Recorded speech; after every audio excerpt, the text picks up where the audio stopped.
Homer, jour 22, nous sommes le 7 liard et je vous souhaite une bonne journée.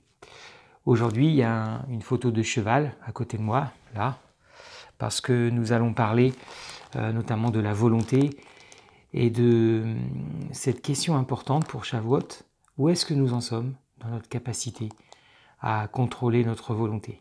Pourquoi un cheval? Un cheval sauvage qui vient des États-Unis derrière moi, parce que pour tous ceux qui ont fait de l'équitation ou qui ont approché les chevaux, vous savez que ce n'est pas évident du tout de diriger un cheval. Et il y a des professionnels qui, à force d'entraînement, de compassion et d'amour sur soi et de travail aussi dans leur relation avec les chevaux, sont capables de faire des exercices, même des spectacles entiers, avec juste quelques gestes comme ça, quelques bruits, sans d'allonge, sans beaucoup de choses. Voilà, je ne suis pas le spécialiste, mais j'ai quelqu'un dans ma famille qui est spécialiste, qui m'en parle tous les jours. Et j'ai un peu peur des chevaux, moi, personnellement. Peut-être parce que j'ai un problème d'humilité. J'aime bien contrôler. Et quand vous avez cette masse devant vous, de 400 ou 500 kilos, voire plus, vous ne contrôlez rien. Et s'il veut vous embarquer, il vous embarque. Donc, que nous dit la Mishnah 4 du chapitre 2 de Pirkei Avot? Et quelle est la relation avec le monde du cheval? Il disait « Fais sa volonté comme ta volonté, afin qu'il fasse ta volonté comme sa volonté. Annihile ta volonté devant sa volonté, afin qu'il annihile la volonté des autres devant la tienne. » Voilà, dans cette première partie de la Mishnah 4, nous voyons cette question de la volonté. La volonté d'un cheval est beaucoup plus forte que la nôtre. Et pourtant, nous avons inventé beaucoup de choses. On a inventé les morts, on a inventé beaucoup de choses, les étriers, etc. C'est toujours un challenge. Et un cavalier expérimenté, une cavalière expérimentée peut se faire embarquer.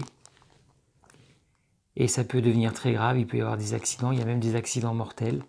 Pensez à l'acteur de Superman, le Superman des années 78-80, qui a été handicapé à vie. Il est resté dans un fauteuil à vie à cause d'une chute de cheval. Et pensez à tous les morts aussi. Donc la volonté, si la volonté d'un cheval peut annihiler la nôtre, imaginez au niveau spirituel. Et j'aimerais qu'on puisse utiliser deux mots hébreux qui nous renvoient à cette histoire de volonté, Yetzer hara et Yetzer hatov. La propension au mal, Yetzer hara, la disposition à faire le bien, Yetzer hatov. Le Yetzer hara, on en parle entre guillemets, on évoque le Yetzer hara, c'est mieux de dire ça, on évoque le Yetzer hara dans les prières du matin, dans les bénédictions du matin. Si vous avez un sidour de prière messianique ou non messianique, vous savez qu'il y a cette évocation.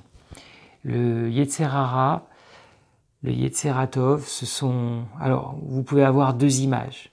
Si vous aimez les dessins animés, peut-être si vous vous souvenez, peut-être les vieilles générations, des Looney Tunes, le petit diable d'un côté, le petit ange de l'autre, avec Gros Minet par exemple.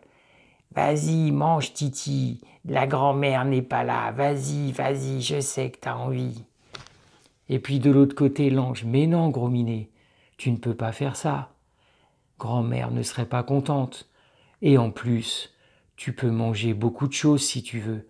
Laisse l'oiseau tranquille. Voilà, on voit ça dans les dessins animés. On peut voir ça aussi dans Romains chapitre 7. Shaoul évoque dans son enseignement, dans sa lettre écrite aux Romains, il invoque cette capacité que nous avons ou que nous n'avons pas, de nourrir le bon côté. Le mal que je veux pas faire, je le fais. Le bien que je veux, je ne le fais pas. Malheur à moi, qui me délivrera? Ça, c'est un cri en Romains chapitre 7 qui est fondamental. Qui me délivrera? Quelle est la réponse? La drogue? Non. L'alcool? Non. Le sport à outrance? Non. Pour fatiguer son corps?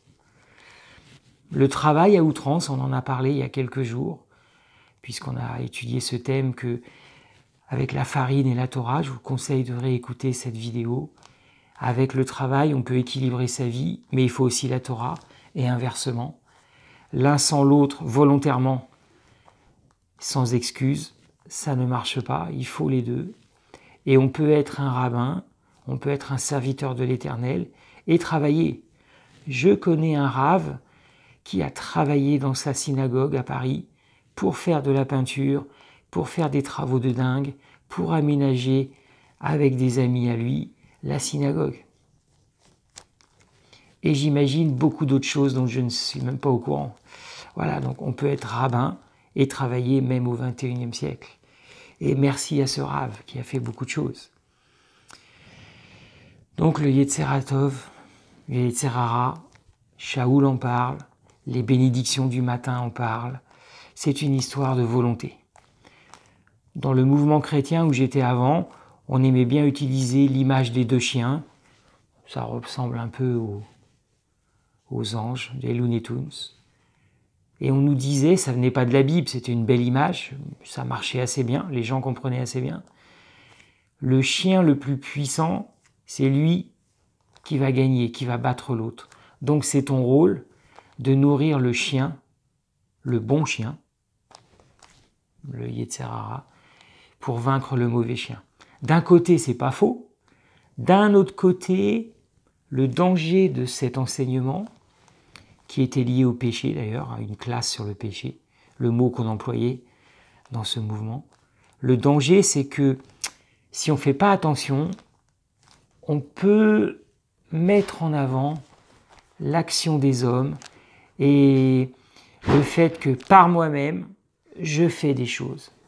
Par moi-même, je peux agir. Voilà. Je ne dis pas que c'est faux, on a une responsabilité, mais où est l'Éternel là-dedans? L'histoire des chiens, c'est très bien. Nourrir le chien, c'est très bien. Mais il ne faut pas oublier la place de l'Éternel. Donc, dans cette Mishnah, nous nous appelons, la Mishnah nous appelle à traiter ce point et se poser la question, où est-ce que j'en suis dans ma volonté? Êtes-vous un suiveur? Quelqu'un qui fait tout ce qu'on veut de lui? Donc le jour où vous aurez un dirigeant spirituel qui est au top, vous serez au top. Et puis le jour où il ne sera pas au top, vous serez au fond du trou. Vous perdez votre boulot, vous êtes au fond du trou. Vous êtes fatigué, vous êtes au fond du trou. Vous ne remontez pas.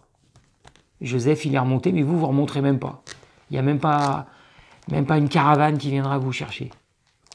Voilà, la Mishnah nous appelle à faire attention à notre volonté, et quand elle est mauvaise, de l'annihiler, et de bien mettre l'Éternel dans la balance. C'est pour ça que les histoires de chiens, c'est très bien, les histoires d'anges, c'est très bien, mais il y a l'Éternel dans la balance. Voilà, à la fin des fins, annihile ta volonté devant sa volonté, afin qu'il annihile la volonté des autres devant la tienne. Voilà, c'est comme un triangle, un processus.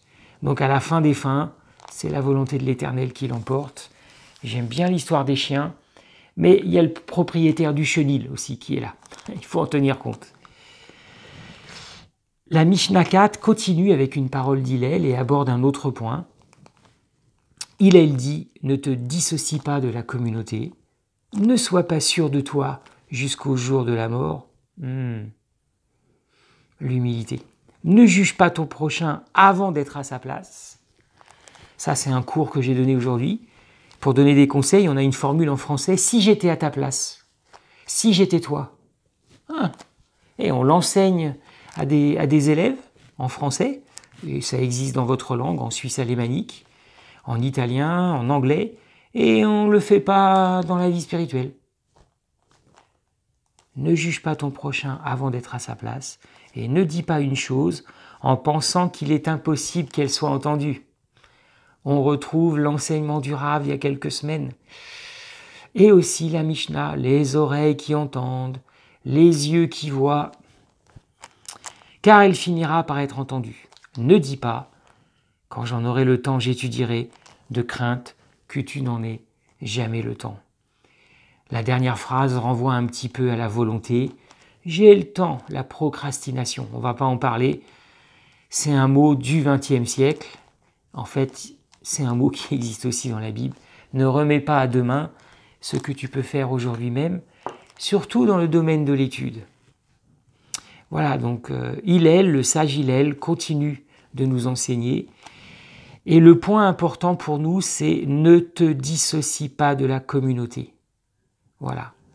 Les sages, en leurs commentaires, vous pourrez les lire, vous pourrez les chercher, nous enseignent que oui, cette phrase d'Hillel est valable si la communauté va dans le bon sens, évidemment. Si vous voyez que votre communauté dévie complètement, tombe dans l'hérésie, le thème hérésie veut dire sortir de l'orthodoxie, c'est un terme qui existe depuis longtemps, qui n'a rien à voir avec la sorcellerie, c'est simplement sortir de l'orthodoxie. Qu'est-ce que l'orthodoxie? C'est le chemin, la façon de penser commune, que vous retrouvez notamment dans Deutéronome. Les chemins de vie, d'une certaine façon, c'est l'orthodoxie. C'est une façon de penser sur le chemin de vie. Et si vous sortez de l'orthodoxie, du point de vue biblique, en tout cas, je ne parle pas du point de vue des journaux, vous êtes dans l'hérésie. Voilà, je ne vais pas parler du Moyen-Âge, des sorciers, tout ça. Ça, c'est une déformation du mot hérésie. Donc, si votre communauté tombe dans l'hérésie, basta, vous pouvez vous dissocier. Ne te dissocie pas de la communauté. Et vous savez que le 15 mai 48, une communauté vraiment spéciale s'est déclarée officiellement. Voilà, j'ai ramené d'Israël il y a quelques années le fac-similé de New York Times, le New York Times, bonjour l'accent, du 15 mai 48. Voilà, peut-être vous l'avez à la maison. J'ai jamais osé l'enlever du cellophane. Voilà. Et vous avez le journal en anglais du 15 mai 48, où on proclame la naissance d'Israël. C'était hier, la grande fête, dans la synagogue ou ailleurs. Voilà. Et donc là, c'était le samedi 15 mai 48, le nouvel État d'Israël, un espoir pour la paix.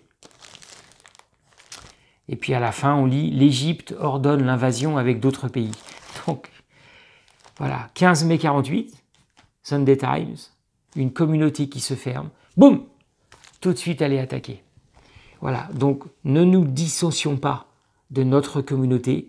Je ne sais pas la taille qu'elle a, je ne sais pas s'il y en a une dans votre village, dans votre ville, dans votre entourage. Faites tout pour vous rapprocher d'une communauté. Peut-être faudra déménager, changer de travail, utiliser beaucoup plus les réseaux sociaux, WhatsApp, le téléphone, faire des déplacements de temps en temps. Peut-être que des gens viennent chez vous aussi, il ne faut pas hésiter.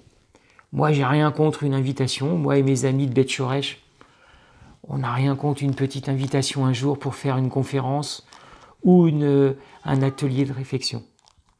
Voilà, donc, n'oublions pas, Israël a été créé en 48. La communauté existe toujours et quelles que soient les forces et les faiblesses de cette communauté, il est important de ne pas se dissocier d'elle si elle reste dans le droit chemin. Je vous souhaite à tous une très bonne journée, peut-être encore sous la pluie, comme hier. Et n'oubliez pas, pensez à ce cheval aussi, annihilons la mauvaise volonté, essayons de contrôler, de mettre à sa place le Yetzer Hara et que le Yetzer Hatov l'emporte dans notre journée. Et grâce à ça, notre communauté, votre communauté, se sentira beaucoup mieux et se portera beaucoup mieux. Et puis, ne remettez pas à demain ce que vous pouvez faire en termes d'études. Bonne journée à tous les amis et toutes les amies de Beth Shoresh.